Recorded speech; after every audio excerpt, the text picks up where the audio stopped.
Good afternoon, everyone. Welcome to your Rangers Review News Bulletin this Friday, the 13th of June. I hope you're all well, whatever you are up to today. Lots of Rangers news doing the rounds, so without much further ado, let's get stuck in, shall we? We'll begin with comments made by former Leeds United hero and lifelong Rangers fan Stuart Dallas. He's been speaking about the 49ers enterprises. Parag Marathi, who's the Leeds chairman and now vice chair of Rangers, and what the fans can expect from the new ownership.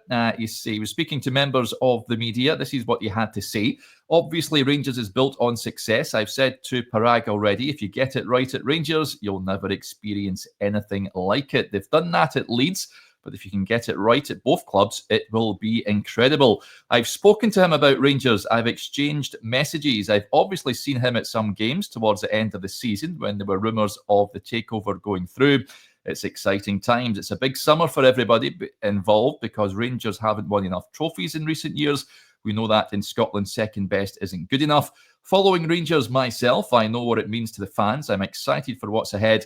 They've got to find a way of getting back to competing on all fronts, not just in Europe. They've got to win trophies first and foremost. They've got to have a squad capable of competing on all fronts. That just doesn't mean a good starting 11. They need quality throughout the squad. The board will be working really hard now to bring people in, but it is a hard one because Rangers want instant success. The fans want to win. It doesn't always happen overnight. It's going to be interesting to see what happens. And on Parag Marathi, he says, I've got a good relationship with Parag. He knows exactly what he wants, and that's a good thing. He's very, very passionate, but he's also calm and collected. What I'll say about Parag is that he has a passion when he's invested in a club. I don't just mean money. I mean, he's emotionally invested in the club too. He's all in, but he's very, very calculated too. He's a clever man with good people around him as well. I can only say good things of him and the job they've done at Leeds. I have a good relationship with Parag. He's always available. You could pick up the phone and call or message him. And if he was ever in Leeds, you could easily go and have a coffee with him. That's because he cares about his players, he cares about the staff, and I think that's really important to have that connection within the club. On whether he was looking at major changes at Rangers, he says, what I do know is that at Leeds, they're a very well-run club. These guys are shrewd operators. It can only be a positive for Rangers. I'm excited to see where Rangers go with it. I know the work they've put in at Leeds and how they've rallied around the club again and got it back to the Premier League. It's exciting times to be a Rangers fan. They've gone through the mill in recent years, but finally they've got an ownership that will be good for the club. When there's a new ownership, there are always fans that are sceptical of what the outcome is, but the 49ers have drawn up plans for the redevelopment of Elland Road. For that to happen, Leeds need to become an established Premier League side. They'll have looked at that when we got promoted and the club didn't quite build on it. These guys won't make the same mistake. They'll make sure they do everything in their power to stop that happening. I'm excited for both clubs, to be honest. Both clubs have huge potential. If they get it right at both clubs, it will be big. I'm not being disrespectful to the Leeds ownership, who were there before the 49ers. Andrea Radrizzani, Victor Orta and Angus Kinnear were very, very good. The club just needed to go to another level when they reached the Premier League in 2021. They just didn't do it for whatever reason. The 49ers have come in since then, and when there's a relegation, it's difficult, not just on the playing side, it's felt throughout the club. They've done well to steady the ship and get a team that's capable out on the pitch. The recruitment has been bang on. I think that's maybe where Rangers have lacked in recent years, but that doesn't happen overnight either.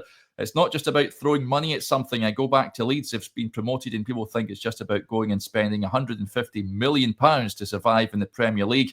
Give me £150 million, I could spend it, but that recruitment is key. You've got to have the right people throughout the club, a good structure for that to happen. They've got Leeds in order, and let's hope they can do the same at Rangers. So interesting stuff there from Stuart Dallas about the ownership and what they can achieve at Rangers. So yeah, I always wished that Stuart had pulled on the Rangers jersey. I remember, I think I spoke to him back in the day when he was a Leeds player. Many moons ago, he was a great servant for them, and yeah, I wish him well in his retirement. Often found in the terraces supporting Rangers as well, which is fantastic to see. Moving on from that, and a departure from the Rangers coaching staff, Michael White, who had been the first team physical performance and reconditioning coach at Ibrox since April 2024, has joined Liverpool. He joined Rangers initially back in 2021 as first-team assistant performance coach, and he was brought in initially, as a sports scientist in the academy, then took up the position of first-team assistant performance coach in August 2023. So he's now joined Liverpool to team up with Arne Slot, and another ex-Ranger, ex-Rangers manager and player, looks set to team up with Arne Slot as well. Giovani Van Bron said to be close to becoming part of his coaching team and replacing his fellow Dutch countryman, John Heitinga, who has recently left Anfield to take on the role of head coach at Ajax. So he's been out of work, Giovani, since his brief spell in charge of Besiktas. And he took up a role in UEFA's executive committee as well, but it looks like he's Anfield bound. So we wish Giovani all the very best. It was a pleasure to deal with when he was Rangers boss, and it was a joy to watch when he was a Rangers player as well. So, yeah, interesting down there. Two championship winning Feyenoord bosses in the dugout at Liverpool. So yeah, be intriguing to see how the pair of them get on down there. To transfer news now, and we sort of touched on this on the show this morning with myself and Joshua about the future of Robin Pröpper. There's been an update from the Netherlands. 20 Inches, new sports director Jan Stuart has revealed that Pröpper is not yet decided whether to make the move away from Ibrox. He's holding talks with Russell Martin to find out if he still has a future at Rangers. He has been linked with a move back to his former club, and who were hoping, according to reports, to land him, former captain there, for around £1.5 million. Jan Struer said, "We have to wait and see with him. Robin wants to hear from his club on what they are going to do. I understand that there are new owners, a new technical director, a new manager, and new coaches.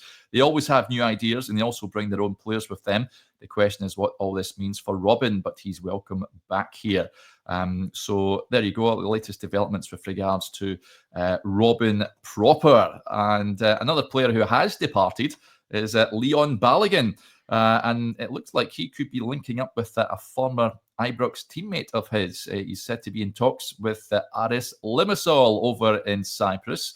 And yeah, could make the move over there. I think that would be a good transfer for him. Certainly will get the weather over there. Goldson, by all accounts, had a great season at Aris Limassol. I think he was named in the Cypriot team of the season. Aris himself just missed out on the title to Paphos FC, and they are desperate to win the title next year. So according to reports, he could be teaming up with Connor Goldson at the heart of that defence. Right, folks, that will do us there. Some of the news just making the headlines today. But yeah, make sure, as ever, that you subscribe to the YouTube channel, the website. Keep your eyes peeled on the social media accounts as well.